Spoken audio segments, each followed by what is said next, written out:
مقدس مرکز کی انجیل پہلا باب یوحنا کی منادی یسوع مسیح ابن خدا کی انجیل کا شروع۔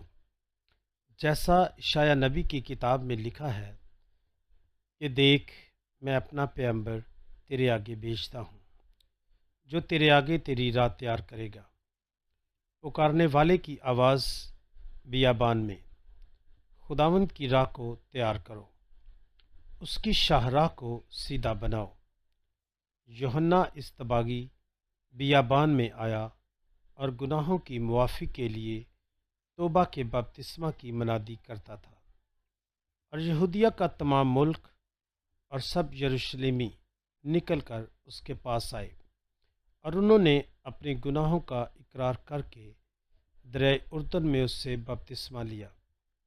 اور یوحنا اونٹ کے بالوں کی پوشاک پہنے اور چمڑے کا کمر بند اپنی کمر میں باندھے تھا، اور ٹڈیاں اور جنگلی شہد کھاتا تھا، اور واز کرتے ہوئے کہتا تھا کہ وہ آتا ہے جو مجھ سے زوراور ہے، اور میں اس لائق نہیں کہ جھک کر اس کی جوتیوں کا تسمہ کھولوں۔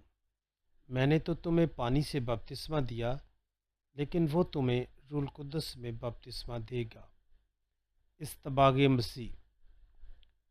اور ان دنوں میں ایسا ہوا کہ یسوع نے جلیل کے ناصرت سے آ کر اردن میں یوحنا سے بپتسمہ پایا، اور جو ہی وہ پانی سے باہر آیا تو اس نے آسمان کو پھٹتا اور روح کو کبوتر کی مانند اپنے اوپر اترتے دیکھا، اور آسمان سے آواز آئی کہ تو میرا بیٹا ہے المحبوب، تجھ سے میں خوش ہوں۔ آزمائش مسیح۔ اور روح نے فی الفور اسے بیابان میں بھیج دیا، اور وہ بیابان میں 40 دن شیطان سے آزمایا گیا، اور جنگلی جانوروں کے ساتھ رہا، اور فرشتے اس کی خدمت کرتے تھے۔ اعلانیہ زندگی کا آغاز۔ یوحنا کی گرفتاری کے بعد یسوع جلیل میں آیا اور خدا کی بادشاہی کی خوشخبری کی منادی کی، اور کہا کہ وقت پورا ہوا اور خدا کی بادشاہی نزدیک آ گئی ہے، توبہ کرو اور انجیل پر ایمان لاؤ۔ اور جلیل کی جھیل کے کنارے کنارے جاتے ہوئے اس نے شمعون اور شمعون کے بھائی اندریاس کو جھیل میں جال ڈالتے دیکھا، کیونکہ وہ ماہی گیر تھے۔ اور یسوع نے ان سے کہا، میرے پیچھے ہو لو تو میں تمہیں آدمگیر بناؤں گا۔ اور وہ وہیں اپنے جالوں کو چھوڑ کر اس کے پیچھے ہو لیے، اور وہاں سے تھوڑی دور آگے بڑھ کر اس نے یعقوب بن زبدی اور اس کے بھائی یوحنا کو بھی کشتی پر دیکھا، جو جالوں کی مرمت کرتے تھے۔ اس نے فوراً انہیں بلایا، اور وہ اپنے باپ زبدی کو کشتی پر مزدوروں کے ساتھ چھوڑ کر اس کے پیچھے ہو لیے۔ کفرنہوم کا عبادت خانہ۔ تب وہ کفرنہوم میں داخل ہوئے، اور وہ فوراً سبت کے دن عبادت خانہ میں جا کر تعلیم دینے لگا، اور لوگ اس کی تعلیم سے حیران ہوئے، کیونکہ وہ انہیں فقیوں کی مانند نہیں بلکہ صاحب اختیار کی طرح تعلیم دیتا تھا۔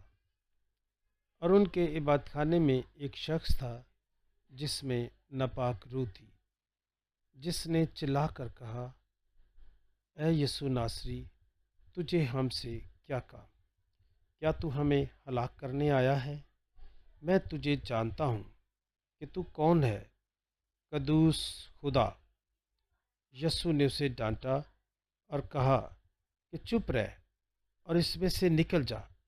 تب ناپاک روح اسے مروڑ کر اور بڑی آواز سے چلا کر اس میں سے نکل گئی، اور وہ سب حیران ہو کر آپس میں یہ کہتے ہوئے بحث کرنے لگے کہ یہ کیا ہے، ایک نئی تعلیم با اختیار، وہ ناپاک روحوں کو بھی حکم دیتا ہے اور وہ اس کی مانتی ہیں۔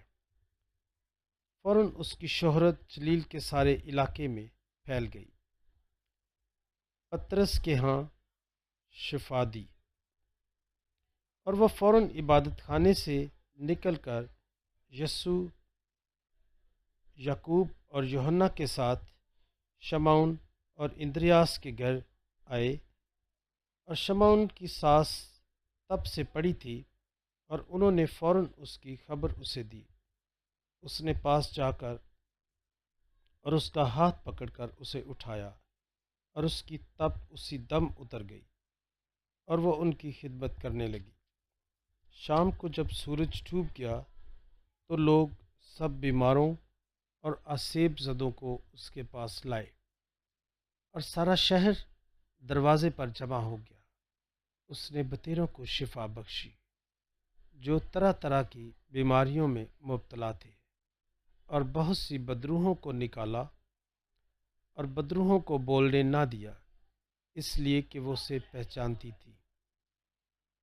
دورہ جلیل۔ اور الصبح او پھٹنے سے پہلے وہ اٹھ کر نکلا اور ایک ویران جگہ میں گیا اور وہاں دعا کی، اور شمعون اور اس کے ساتھی اس کے پیچھے گئے۔ جب انہوں نے اسے پایا تو کہا کہ تجھے سب ڈھونڈ رہے ہیں۔ اس نے ان سے کہا، آؤ ہم اور کہیں آس پاس کے شہروں میں چلیں، تاکہ میں وہاں بھی منادی کروں، کیونکہ میں اسی لیے آیا ہوں۔ اور وہ تمام جھیل میں ان کے عبادت خانوں میں جا جا کر منادی کرتا اور بدروحوں کو نکالتا رہا۔ کوڑی کی شفا۔ اور ایک کوڑی نے اس کے پاس جا کر اس کی منت کی اور گھٹنے ٹیک کر اس سے کہا، اگر تو چاہے تو مجھے پاک صاف کر سکتا ہے۔ اس نے ترس کھا کر اپنا ہاتھ بڑھایا اور اسے چھو کر اس سے کہا، میں چاہتا ہوں کہ تو پاک صاف ہو جا۔ اور یہ بات کہتے ہی اس کا کوڑ جاتا رہا اور وہ پاک صاف ہو گیا۔ اور اس نے اسے تاکید کر کے فوراً رخصت کیا اور اس سے کہا، خبردار کسی سے کچھ نہ کہنا، بلکہ جا اپنے آپ کو کاہن کو دکھا اور اپنے پاک صاف ہونے کی بابت وہ چیزیں گزران جو موسیٰ نے ان کی گواہی کے لیے مقرر کی۔ لیکن وہ باہر جا کر اس بات کو پھیلانے اور ایسا مشہور کرنے لگا کہ یسوع پھر ظاہراً کسی شہر میں داخل نہ ہو سکا، لیکن باہر ویران جگہوں میں رہا، اور لوگ ہر طرف سے اس کے پاس آتے تھے۔